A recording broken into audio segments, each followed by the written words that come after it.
ચૈતર વસાવાને જામીન મળી જશે અને છૂટા થઈ જશે માફી વગર જ?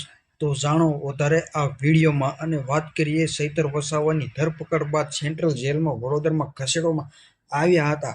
ત્યારબાદ અત્યારે ગુજરાત હાઈકોર્ટ ઉપર દ્વાર ખખડાવ્યા છે. ચૈતર વસાવે અત્યારે જામીન મંજૂર થઈ શકે છે મિત્રો. જી હા, અત્યારે સેશન કોર્ટે જામીન નામંજૂર કર્યા બાદ હાલ ગુજરાત હાઈકોર્ટના દ્વાર ખખડાવ્યા હોવાનું જાણવા મળી રહ્યું છે અને ત્યાં જામીન અરજી કરી છે મિત્રો. જો મંજૂર થશે તો જામીન ઉપર છૂટા પણ થઈ શકશે મિત્રો. વધારે માહિતી માટે આગળ અમારો વિડીયો જોતા રહો અને સબસ્ક્રાઇબ જરૂર કરજો.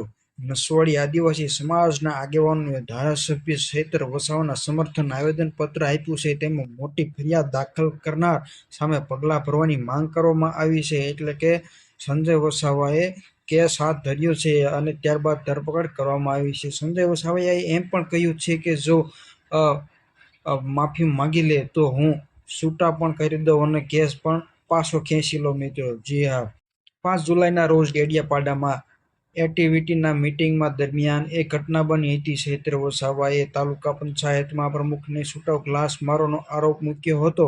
આ મામલે સંજય વસાવાએ ધારાસભ્ય ચૈતર વસાવા વિરુદ્ધ ફરિયાદ નોંધાવી હતી. ડેડિયાપાડાને પોલીસ ધારાસભ્ય ચૈતર વસાવાએ ધરપકડ કરી લીધી હતી. ચૈતર વસાવાની મિત્રો, ડેડિયાપાડાના જે ધારાસભ્ય છે તેને પોલીસે હાલ ધરપકડ કરી લીધી છે અને જામીન મળવાપાત્ર છે મિત્રો. તે ખબર પડી જશે હવે ગુજરાતના હાઈકોર્ટના દ્વાર ખખડાવ્યા છે મિત્રો. ત્યારબાદ આગળ વધારે માહિતી માટે અમારી ચેનલ જોતા રહો. બસ આ વિડીયોમાં એટલું જ. મળશે બીજા વિડીયોમાં.